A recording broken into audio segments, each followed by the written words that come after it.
기본적으로 우리는 한미동맹을 근간으로 해서 북한의 국지 도발과 전면전 도발에 대응할 수 있는 연합방위 태세를 유지하고 있죠. 자, 여기서 국지 도발과 전면전이라는 것은 이제 여러분들 용어를 조금 이해할 필요가 있는데요. 국지 도발이라는 것은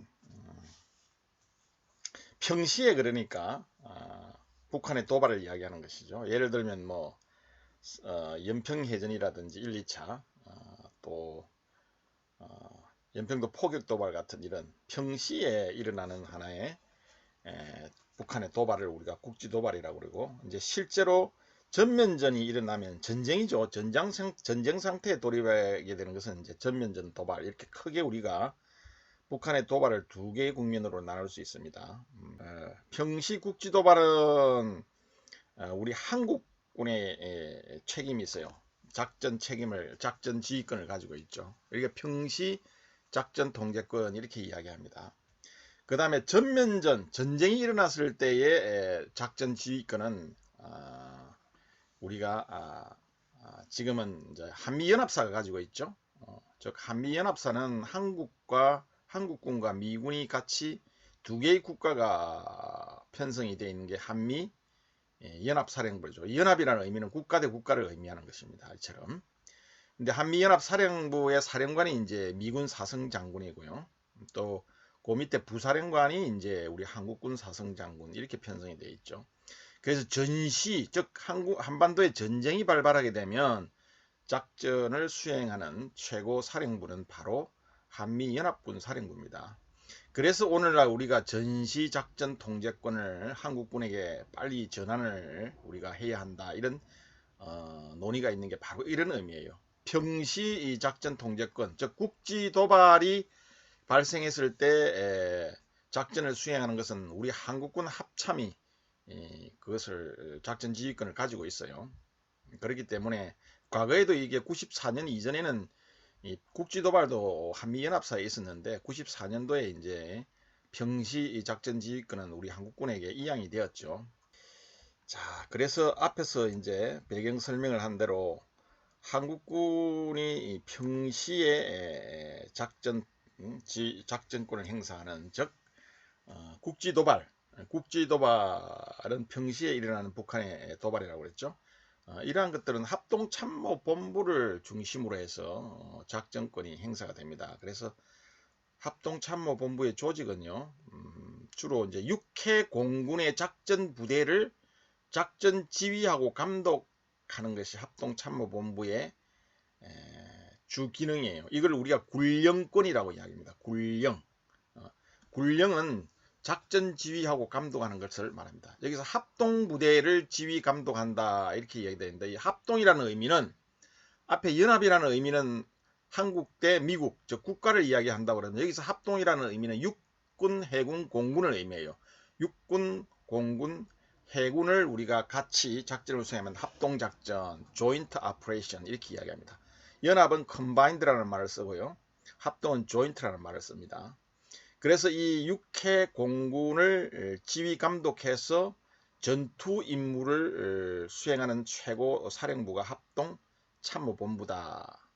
이 합동참모본부는 아직까지는 평시에만 작전 지휘권을 가지고 있고 전시에는 한미연합군 사령부가 가지고 있다. 그래서 미래에는 합동참모본부가 전시의 작전 지휘권도 가져오기 위해서 지금 전시작전 통제권을 한미연합사에서 합동참모본부로 이양을 하는, 전환을 하는 그런 작업을 진행 중에 있다, 이렇게 여러분들이 이해를 하시면 됩니다. 그래서 합참이라는 것은 군령권을 행사하는 부대입니다. 군령이라는 것은 작전을 지휘하고 감독하는 것이죠. 그래서 합동참모본부에는 합참의장이 있는데요. 사성장군이죠. 이 합참의장은 육군, 해군, 공군이 뭐 어느 누구나 될 수 있죠. 이 합동참모본부의 조직은 육해 공군 간부들이 같이 구성이 되어 있습니다. 그래서 합동참모본부라, 합동이라는 의미는 바로 육해 공군을 의미하는 거니까 합참의장이 어떤 때는 공군이 될 수도 있고 어떤 때는 육군이 될 수도 있고 어떤 때는 또 해군이 될 수도 있습니다. 합참의 간부들 구성도 마찬가지입니다. 육군, 해군, 공군이 같이 어우러져서 한 사무실에서 근무를 하고 있죠. 육군본부는 육군만 근무하고 해군본부는 해군만 근무하고 공군본부는 공군만 근무하지만 합동참모본부에는 육해공군이 같이 근무하죠. 이게 합동의 의미가 바로 육해공군이 같이 합동한다 그런 의미예요. 연합은 국가 대 국가, 합동은 육해공군의 합동, 이런 의미로 이해를 하면 됩니다. 그래서 합참의장 위에는 바로 국방부 장관이 있죠. 군령권 계승상에서는 합참의장은 국방부 장관, 국방부 장관은 대통령, 이렇게 이어지는 게 군령권의 지휘 계통이에요. 그래서 만약에 평시에 북한의 어떤 국지도발, 즉 국지도발 상황이 발생하면 평시작전 통제권은 합참의장이 갖고 있기 때문에 대통령으로부터 국방장관, 합참의장, 그리고 각 육해공군 작전부대, 이렇게 군령권이 행사가 됩니다. 자, 여기서 이제 나중에 각 군 본부의 역할을 설명을 하겠지만, 군령권과 또 군에는 군정권이라는 게 있어요. 군정, 행정, 즉 행정을 권한하는 권한을 행사하는 게 군정권이에요. 그래서 군령권과 군정권으로 나눠져 있는데, 합참은 군령권을 행사하는 부대입니다. 대통령, 국방장관, 합참의장, 육해공군의 작전사령부, 예하부대, 이렇게 군령권이 형성이 되죠. 그래서 이 합참에서는 합참의장, 사성장군이 있고, 예하의 조직으로서는 정보본부, 작전본부, 군사지원본부, 전략기획본부, 이렇게 중요 부서가 이 4개의 본부로 편성이 되어 있죠. 여기에 본부장들은 다 삼성장군들입니다. 뭐 육군이 될 수도 있고 해군이 될 수도 있고 공군이 될 수가 있죠. 정보는 여러분들 적에 대한 연구를 하는 부서고요. 작전은 우리 작전을 계획하고 또 작전을 시행하는 어떤 그런 기능을 수행하고요.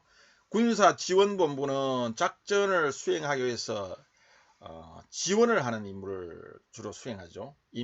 인사, 군수, 뭐 이런 지원, 소위 말해서 이제 전투력을 지속적으로 유지하기 위해서 끊임없이 우리가 지원을 해야 되죠.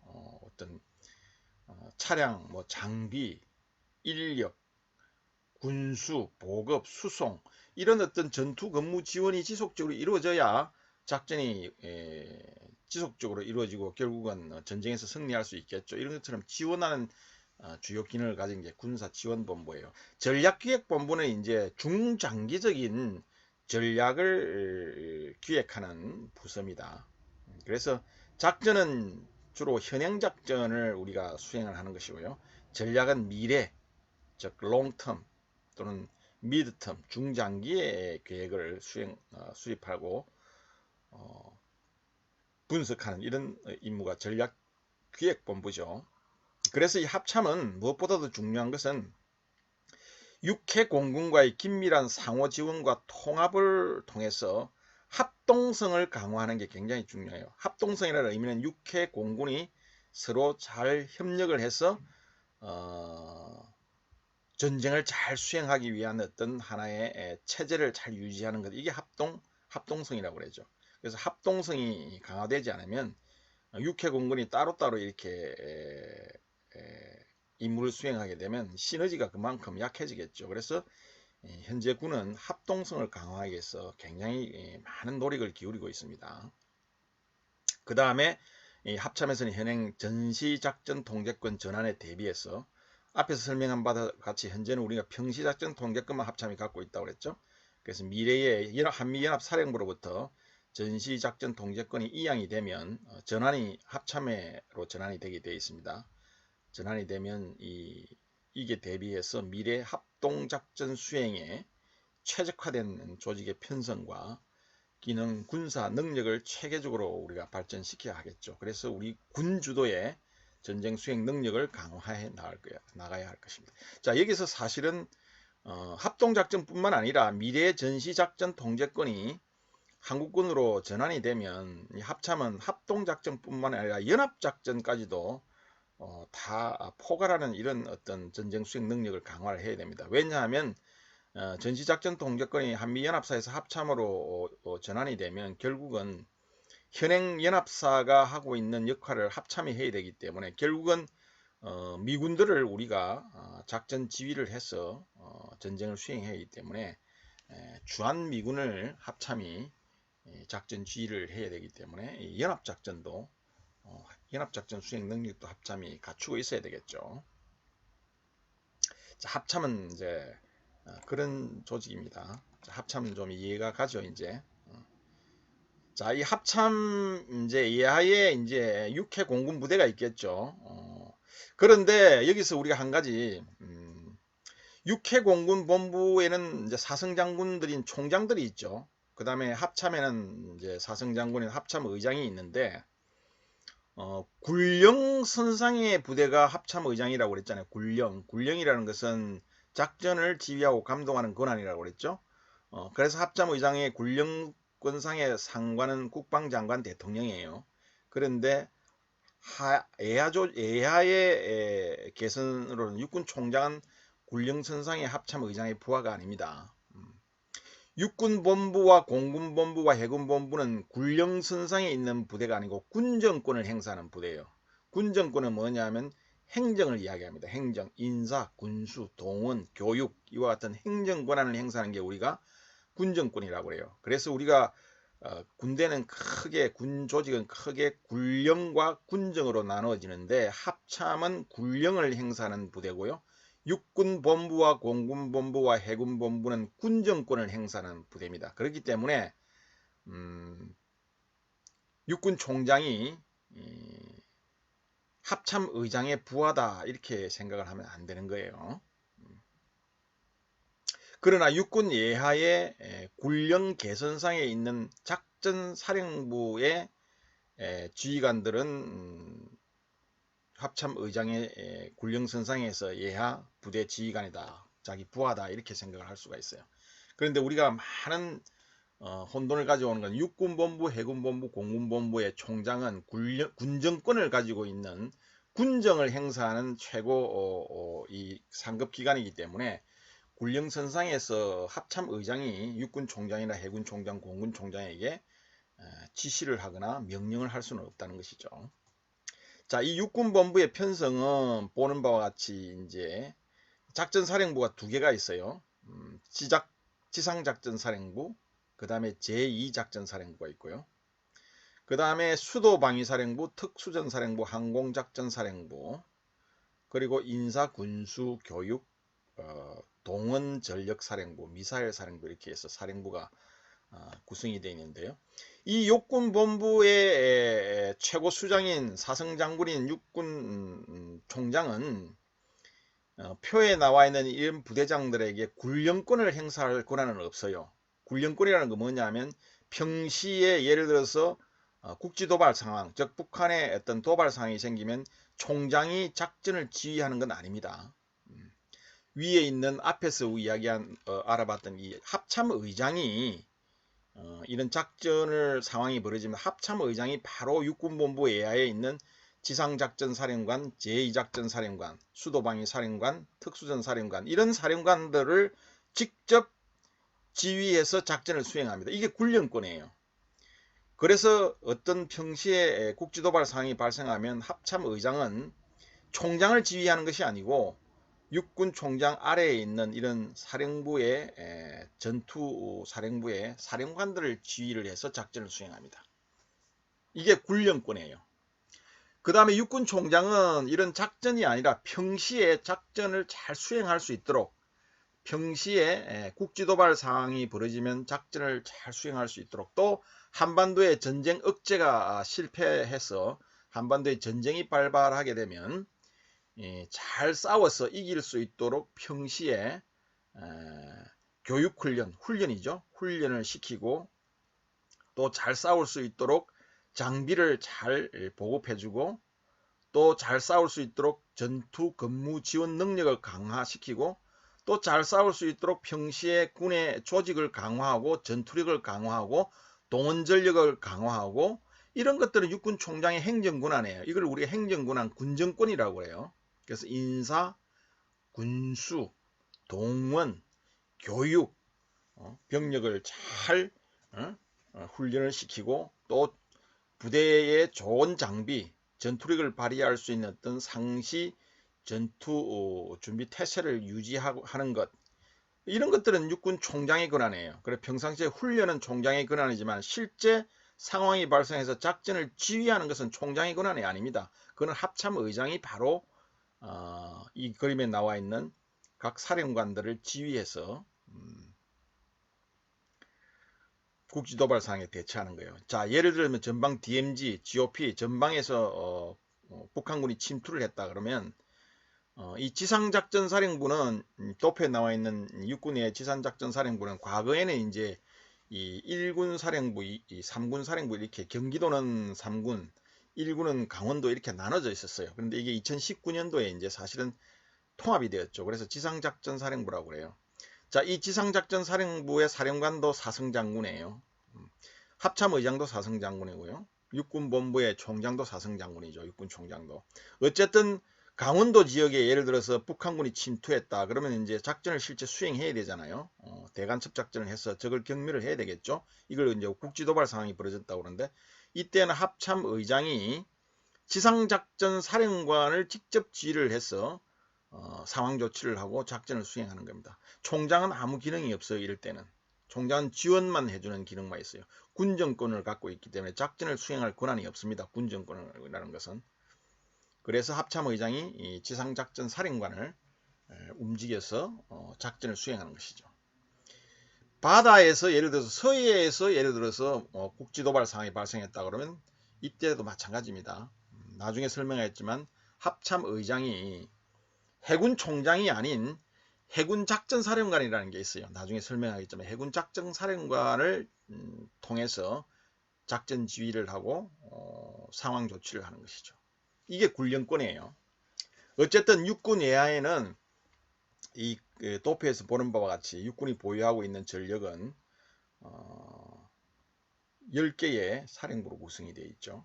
그래서 지상작전사령부는 전방부대를 주로 이야기합니다. 8개 군단으로 편성이 되어 있죠. 우리가 흔히 알고 있는 군단 사단들은 다 이 지상작전사령부 예하의 부대들입니다. 지상작전사령부 예하에 삼성장군들이 지휘하는 군단 8개가 있고요. 그 다음에 군단에는 2개 내지 3개의 사단이 있죠. 사단장, 육군 소장이 있고요. 그 다음에 사단 예하에는 또 여단이 편성이 되어 있죠. 여단 혹은 연대가 편성이 되어 있고 연대 이하에는 이제 여단이나 연대 이하에는 대대가 있고요. 대대 밑에 중대, 그 다음에 소대, 분대, 병사 이렇게 군의 조직이 갖춰져 있죠. 그 다음에 이작전사령부는 주로 이제 후방 지역을 담당을 합니다. 후방 지역 흔히 이야기하는 향토 방위 임무를 수행하죠. 그래서 우리가 각 도별로 이 향토 사단이라는 게 있어요. 경상도는 예를 들어서 우리가 39사단, 부산 지역은 53사단, 경북 지역은 뭐 54단 이렇게 각 지역별로 충청도는 남도는 32사단, 북도는 37사단, 또 전남에는 31사단, 전북에는 또 35사단 이렇게 각 도별로 향토사단에 편성이 되어 있어 평시에 향토 방위를 임무 수행을 하고 전시에도 이작전사령부는 후방지역에 적의 특수작전부대가 후방지역에 침투를 해서 후방교란을 하고 또 여러가지 산업시설이나 군사시설들을 포함해서 이렇게 교란이나 침투나 이런 방해 활동을 하면 이 향토 방위를 하는 게 바로 전평시 향토 방위를 하는 게 이작전 사령부의 임무가 됩니다. 수도 방위 사령부는 뭐 글자 그대로 수도 방위, 수도권 방위를 위해서 삼성 장군이 지휘를 하고 있죠. 수도 방위 사령부가 있고요. 그 다음에 특수전 사령부는 특수작전을 수행하는 육군의 특수작전입니다. 이제 우리도 해공군도 다 특수부대가 다 있어요. 뭐 해군의 뭐 UDT라든지 SSU와 같은 이런 해군 군안 해난 구조대나 또는 뭐 수중폭파대 같은 UDT 같은 이런 특수부대가 있는데 여기서 특수전사령부 육군 특전사를 이야기합니다. 공수부대 흔히 이야기하는 공수부대죠. 공수부대가 이제 특수전 사령부가 삼성장군이 지휘하고 있고요. 이 특수전 사령부 예하에 이제 우리가 1공수 여단이 있고요. 또는 3공수 여단, 11공수, 13공수 이렇게 쭉 여단들이 편성이 되어 있습니다. 그 다음에 항공작전사령부는 항공작전을 수행하는 부대고요. 조치원에 있죠. 그리고 이제 우리 미사일, 지대지 미사일 등을 포함한 미사일 전력을 관리하는 미사일 사령부가 있고요. 그 다음에 이제 우리 동원전력, 즉 동원부대라는 게 있죠. 동원사단이라는 게 있죠. 이 동원전력은 굉장히 중요합니다. 이 동원전력이라는 것은 평시에는 부대가 완전히 편성이 되어 있지 않아요. 아주 핵심 간부, 즉 10분의 1 정도만, 완전한 부대 편성의 10분의 1 정도도 채 갖춰져 있지 않은데, 이제 전시가 되면 동원 예비군들이 동원이 되죠. 그러니까 전역을 한 병사들 또는 간부들이 평시에 동원 지정이 되어서 전쟁이 발발하게 되면 동원령이 선포가 되죠.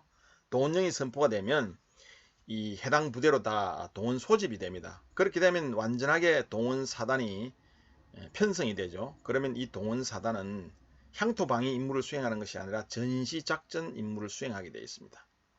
그래서 향토 사단과 동원 사단은 임무가 완전히 틀린 겁니다. 향토 사단은 후방 지역에서 향토 방위 임무를 수행하고, 동원 사단은 동원이 되어서 완전히 전쟁이 발발하면 동원이 되어서 완전히 부대의 모습을 갖추어서 전방 또는 작전을 수행하는, 즉 전시의 작전 임무를 수행하는 그런 전방 지역에 투입되는 그런 부대들이 동원 사령부고, 그것을 관리하는 최고 사령부가 동원전력사령부입니다. 이 동원전력사령부는 이제 소장이 지휘를 하죠. 항공작전사령부는 중장이고요. 저 위에 있는 지작사령관은 사성장군, 이작전사령관 사성장군이고요. 수방사령관, 특수전사령관, 항공작전사령관은 삼성장군입니다. 그리고 아래쪽에 있는 인사사령부, 교육, 동원전력사령부, 미사일사령부, 이 세 개는 이제 소장이 지휘를 하고요. 군수사령부와 교육사령부는 중장, 별 셋입니다. 지휘하죠.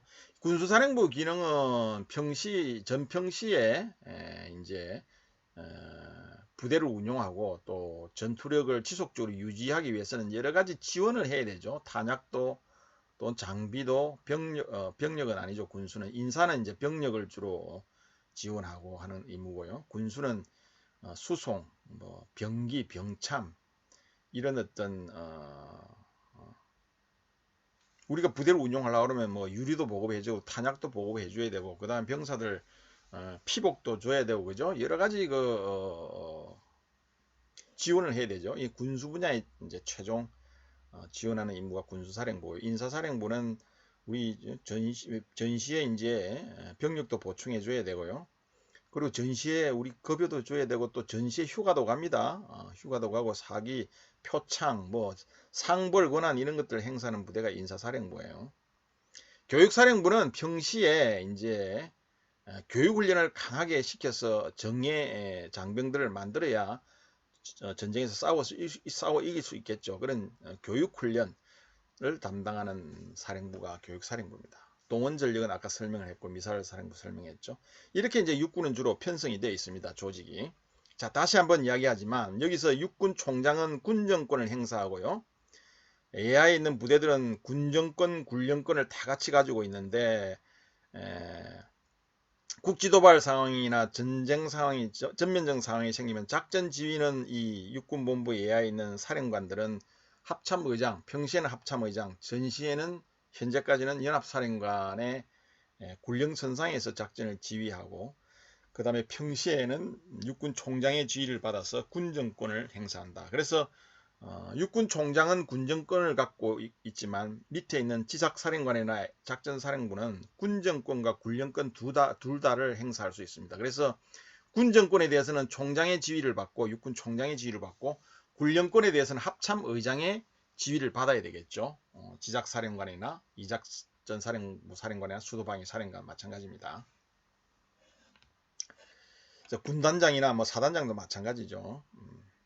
그렇게 군령권과 군정권을 잘 이해를 하고 합참의 기능과 육군 본부의 기능을 잘 이해해야, 여러분들 군정권과 군령권으로 나눠서 잘 이해해야 군 조직을 잘 이해할 수 있습니다. 자, 해군 조직을 한번 볼까요?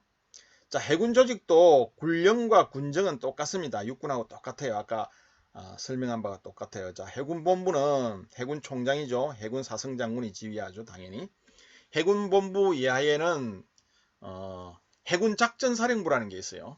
해군작전사령부 이하에는 3개의 함대 사령부가 있습니다. 1함대, 2함대, 3함대 사령부가 있고요. 그 다음에 잠수함 사령부가 이제 최근에 또 신설이 되었죠. 잠수함을 수행하는 잠수함 사령부 이렇게. 그래서 이 해군본부도 앞에서 평시에 예를 들어서 서해에서 뭐 교전이 발생했다 그러면 이게 작전을 수행해야 되잖아요. 그러면 합참의장이 해군작전사령관을 지휘를 합니다. 이건 군령권이에요. 군령권. 그래서 만약에 서해 연평도나 뭐 서해 일대에서 북한군과 교전이 생겼다. 평시에 평시 국지도발 해상국지도발 생긴 상황이죠. 그러면 합참의장이 해군 삼성장군인 해군작전사령관을 지휘를 해서 우리가 1함대는 동해를 관리하고요. 2함대가 이제 서해를 관리하고 3함대가 남해를 관리합니다. 그럼 2함대 사령관이죠. 서해 쪽이니까 2함대 사령관이 해군작전사령관이 2함대 사령관을 지휘하고 그렇게 되겠죠. 그러니까 합참의장, 해군작전사령관, 2함대 사령관 이렇게 군령권이 행사가 됩니다. 작전 지휘권이 행사됩니다. 이때 해군 총장은 작전에 간섭할 수가 없어요. 관여할 수가 없어요. 해군 총장은 역시 군정권만 가지고 있어요. 육군 총장처럼. 그래서 평시에 해군 총장은 예하의 부대인 해군작전사령부 예하의 해군 모든 부대들, 도표에 나와 있는 이런 부대들의 교육훈련과 인사, 군수, 교육, 동원 이런 분야에 대해서 군정권을 행사하는 기능만 갖고 있어요. 전시에는 총장이 작전을 지휘하고 그런 게 아닙니다. 전시의 작전을 잘 수행할 수 있도록 육해 공군 총장은 작전을 잘 수행할 수 있도록 전투력을 지속적으로 유지 발휘할 수 있도록 작전을 지원하는 임무를 수행하는 게 해군 총장, 육군 총장, 공군 총장이에요. 그걸 우리가 군정권이라고 합니다. 그래서 국방장관이나 대통령은 군정권, 군령권에 다 개선상에 있지만 합참의장은 군령권만 행사하고 각군 총장은 군정권만 행사하고 그 다음에 육해 공군의 예하 부대의 작전사령관들은 군령권과 군정권을 다 받아야 되는 겁니다. 공군도 마찬가지입니다. 공군 총장은 군정권, 그 다음에 공군작전사령관, 우리가 공작사라고 그러는데 공작사는 오산에 있죠. 공작사는 이 삼성장군이 지휘하는데요. 군령권만 갖고 있어요. 그래서 만약에 공중에서 어떤 상황이 발생하면 공군이 작전을 수행하게 되면 평시에 합참의장, 공군작전사령관, 그 다음에 예하의 전투비행단, 비행대대 이렇게 군령권이 행사가 되고요. 군정권은 이제 대통령, 국방장관, 공군 총장, 그 다음에 예하 부대 이렇게 군정권이 행사가 되죠. 그래서 공군 총장은 육해군 총장과 마찬가지로 군정권만 행사합니다. 군령권은 없어요. 그래서 공군본부 예하에 공군작전사령부가 있고요. 군수사령부가 있고 교육사령부가 있습니다. 그 다음에 공작사 예하에 이제 우리 흔히가 알고 있는 공중전투사령부, 공중기동정찰사령부라는 게 있고요. 방공유도탄사령부, 방공관제사령부가 있어요. 공중전투사령부는 실제로 전투기를 운용하는 즉 우리가 제1전투비행단으로부터 시작해가지고 우리가 전투비행단이 있죠. 이 전투비행단을 실질적으로 운영하는 게 공중전투사령부예요. 공중전투를 수행하는 부대들이죠. 6만 한 5천 명 정도가 되고요. 전투 임무기는 한 410여 대 정도 됩니다. 그 다음에 공중기동정찰사령부는 공중기동 즉 수송, 그죠? 공중기동이란 공중수송, 부대나 병력을 기동시키는 하나의 지원하는 역할을 하는 그런 부대의 성격이죠. 그래서 공중기동정찰사령부 예하에는 공중기동 즉 수송을 담당하는 50여 대의 항공기가 있습니다. 그래서 주 전력은 우리가 흔히 알고 있는 공군은 공중전투사령부 예하의 비행단에 다 편성이 되어 있죠. 전투기들은 이렇게 공군은 편성이 되어 있습니다. 마찬가지 군령권은 합참의장, 공군작전사령관, 그 다음에 밑에 공중전투사령관, 그 다음에 예하의 비행단장, 비행대대장 이렇게 군령권이 행사가 되고요. 자, 그래서 공군작전사령부는 전반적인 항공작전을 지휘하고요. 제공작전, 항공차단작전, 근접항공지원작전 이런 것들을 수행합니다. 그래서 핵 북한의 핵 미사일 장사정포 위협에 효과적으로 대응하기 위한 작전을 수행하는 것이 공군작전사령부의 임무죠. 공중전투사령부는 앞에서 설명한 바와 같이 공군작전사령부의 통제를 받아서 부여된 전투 임무를 수행하는 것이고요. 전투 임무기의 전투력 발휘를 보장을 해야 합니다. 기동정찰사령부는 공중기동과 공중급유, 감시정찰, 조기경보, 항공통제, 특수임무 및 탐색구조 임무. 이 항공부대도 특수부대가 있죠. 이게 우리가 탐색구조부대 이런 것들은 공군의 특수부대입니다. 특수임무 및 탐색구조 임무를 수행하고 있고 공중기동전력의 전투력 발휘를 보장하는 것이죠.